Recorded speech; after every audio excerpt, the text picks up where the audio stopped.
be in your current network, you may need to go make new friends and go on new dates, right, Sean? And go find folks who are in that space so that you can find those either co-founders. Another thing that I think is a great way of doing it, find people who are willing to be advisors to your company. And we suggest this a lot to our startup companies where they're weak in certain areas. Go find advisors. You might have to give them half a point to be an advisor, but they're normally senior people who want to help entrepreneurs, who are great subject matter experts, and for half a point or a point and a half, you can put 2 or 3 people who are going to lend great credibility to you because they are the people that have been in the industry for 20 or 30 years. Sorry, just to touch on that one more time. Like I said earlier, I know you look for people that have been in the industries that they want to work in for 15 plus years, but once again, remember that I have had experience with watching people come in who have been in the industry for such a long time, and you would think all the odds are stacked in their favor, and they can't make it happen. And I've watched other people who have zero background in my industry come in and just nail it out of the park. So I really don't believe that there's anything holding you back except for yourself. I see people come into our incubator who get really excited, and you think that they're going to start the next big thing. They get in there, 2 days later they realize it's hard work, and they go home and I never see them again. I have other people who come in, they think the work is so much fun and they can't get enough of it, and they'll just keep working and working and working until they finally nail it and they've got something there. So it depends on your personality, and if you don't know if it's right for you, try it. I mean, try it in your downtime. I'm sure, that's all you can do. Not much to say on this, but everything starts with an idea, a thought. So if you have the idea or the thought of doing XYZ project, and in this moment we're talking about businesses, a good starting point is mplans.com, mplans.com, and that is where you can see marketing plans. And let's say you want to do babysitting business, type in babysitting, and you will see examples of marketing plans for people who want to do babysitting.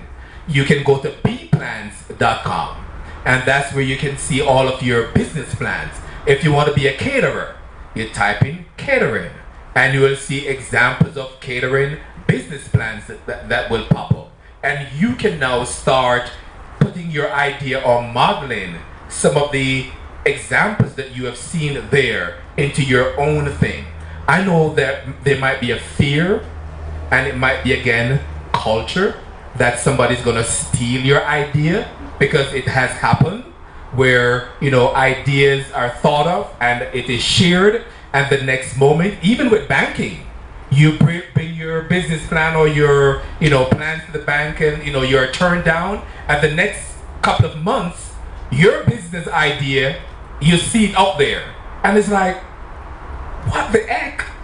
That's my business, that's my thought, but somebody else is doing it. So there is that fear of sharing, but you'll have to find individuals who you can trust to share your private moments in terms of your business thinking with, and they can give you advice.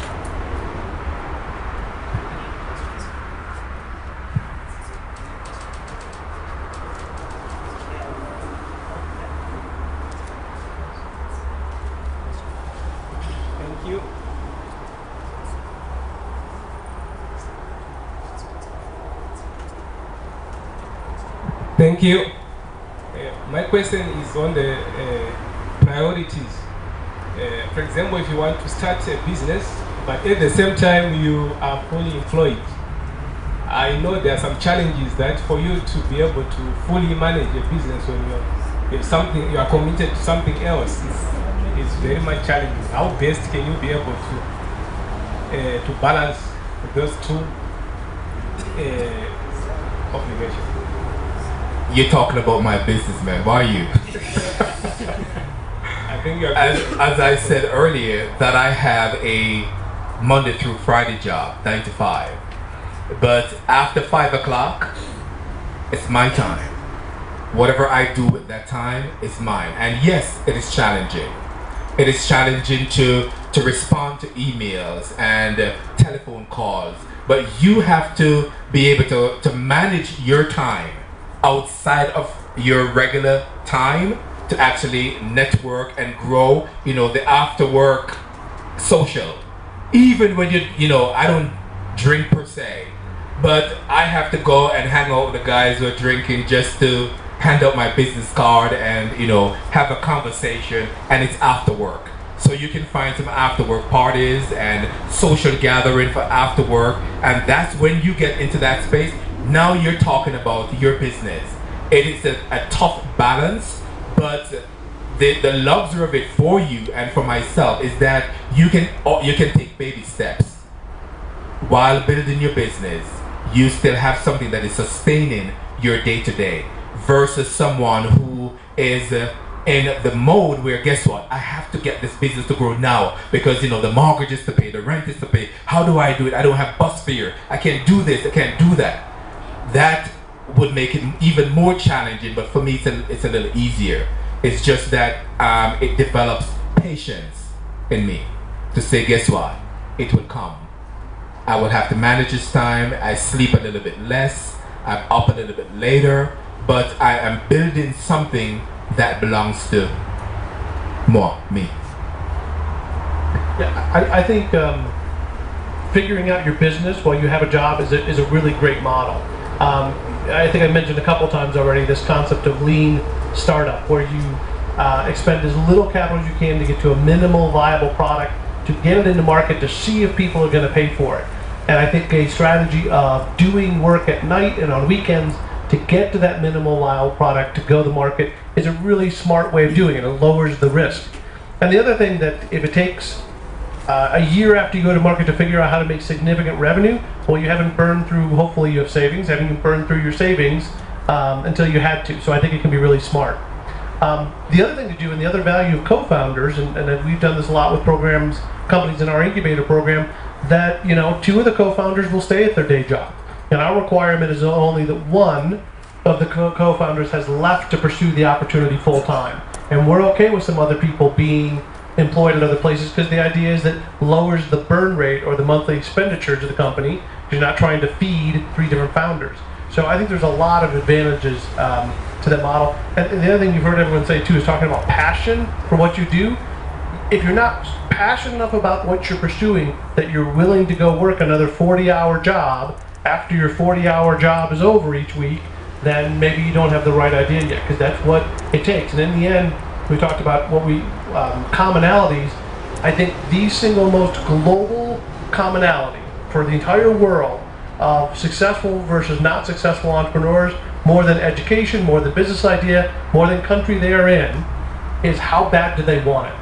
I sometimes describe it as scrappiness, just the ability to go, and you've heard it said 100 different ways and 100 different times up here. How bad do you really want it? Because if you want it bad enough, you will figure out a way to go get it.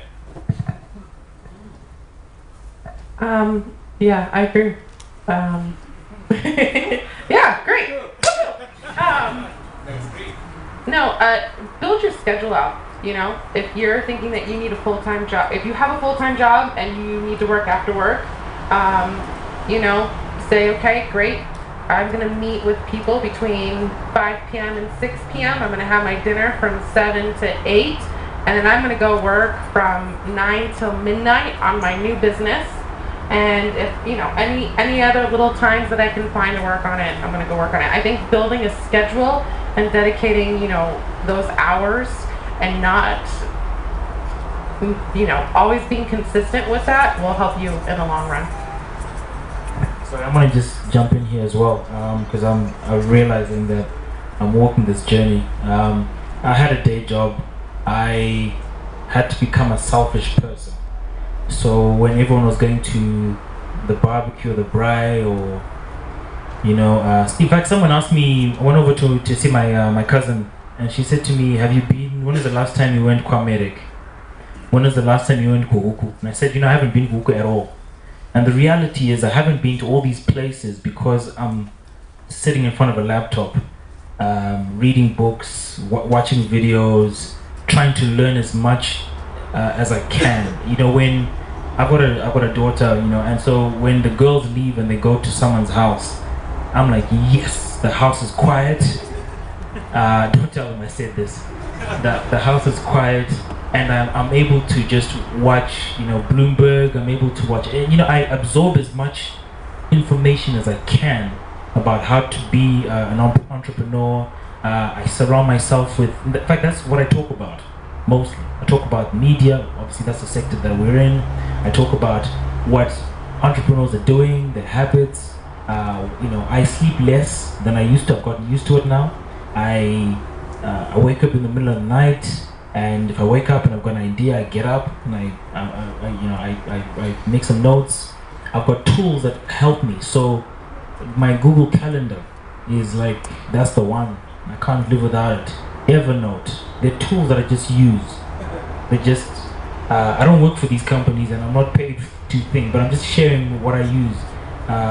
You know, I need to have the gadgets, you know, 100% charged. I've got a power pack just in case that doesn't go, you know what I mean? I have got places where I go for, you know, if there's no internet at home and there's no internet here, or there's no, there's plan B, plan C, plan D, plan E, you know? I found myself during World Cup last year, I had to do a proposal. I found out that Cafe Noosh opened up on Sunday evenings, and luckily I'm a UMax customer, so I went there, logged in, and off I went. So you got to structure your life in a way where you really, I mean, your actions will basically will show someone else how serious you are.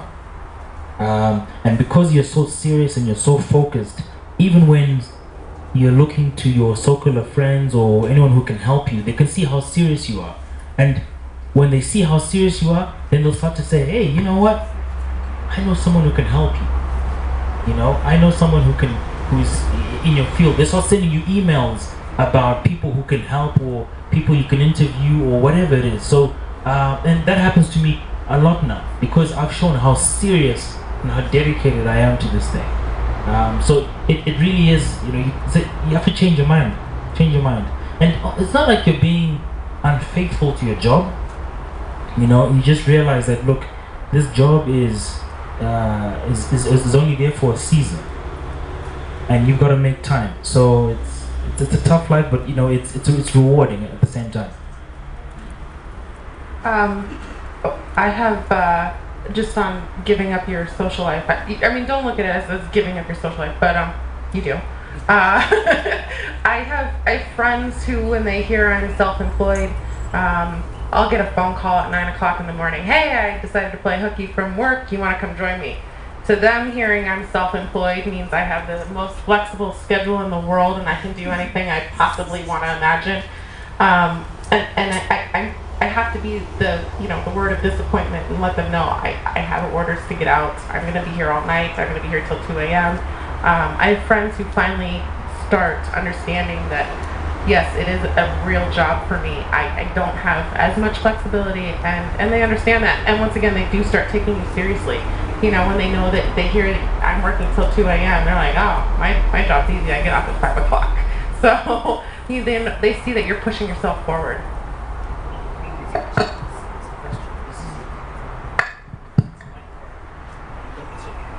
No, I just want to add on what, from my experience,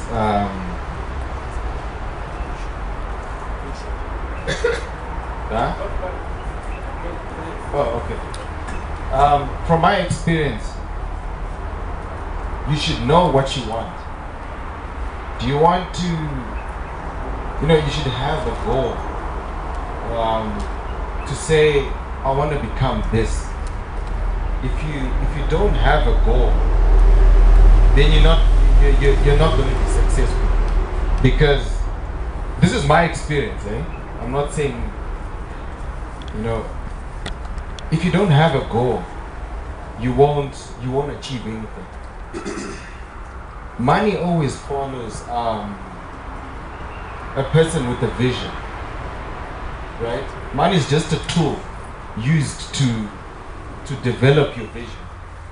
But if you don't have that vision and if you don't have that goal, why should I invest in something that you don't even know about yourself? So at the end of the day, do you want a day job or do you want to become a business person? Right? I know, are you married, sir? You're married, isn't it? I know you will be having a lot of obligations, right? But any person that never took a risk that worked, right? Any person that never took a risk that worked never became successful. So are you willing to take the risk and achieve the goal that you have? I don't know what you want to become or what you want to do. You want to sell watches or you want to sell tomatoes. Doesn't matter what it is. If that is your goal, you're the only person that can make that goal happen. But if you don't know, I think, do I make sense? Yeah. You sure? Yeah. Just want to highlight a little bit on my question why I asked it. Because sometimes it's not all businesses that are services, whereby you have to be there to provide the job. Sometimes you have to put someone there who you entrust in order to do the job whilst you are on your full-time job. And that's where the problem, from experience in the Zimbabwean scenario, most people who have entrusted people to run their businesses have cried, their business has fallen. And that's a fact. So I just wanted to know how best can you be able to do away with that or to succeed. Whilst you are not on the ground, you have instructed someone to be on the ground.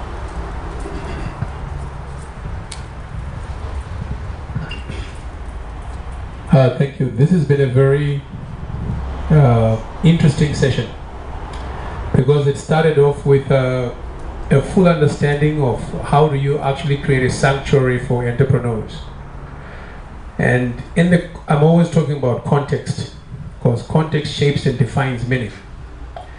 And this country, for the benefit of our guests, Zimbabwe is a dysfunctional, hostile friendly to young entrepreneurs.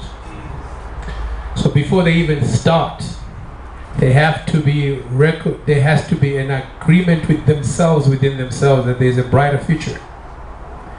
And therefore, this time, 2015, is a time to build the foundation of internal infrastructure.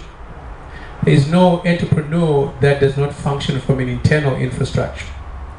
So I listen to you saying you're pursuing a lot of interest, because there's a big relationship between interest and knowledge. Where you have interest, you have knowledge. And the issue of where you take action is determined by what you know. And in the context of Africa, specifically Zimbabwe, I was just listening to Dr. Richmond Scarce. And my friend here, we started being entrepreneurs in 1990.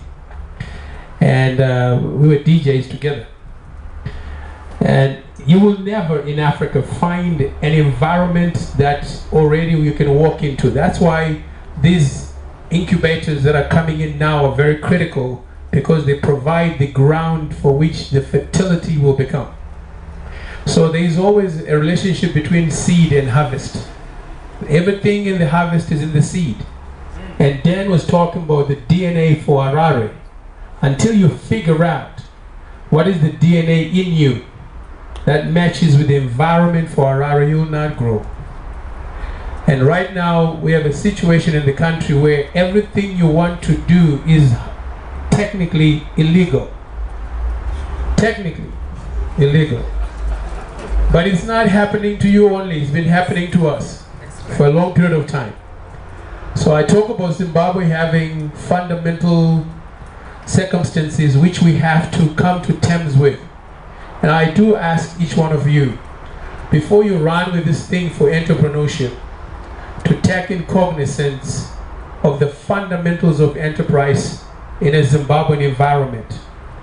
Do not start things you cannot finish. You end up with a cumulative series of start, finish, start, finish. It might be worse off for the guy who stayed in the workplace in the first place. The guys in the States have a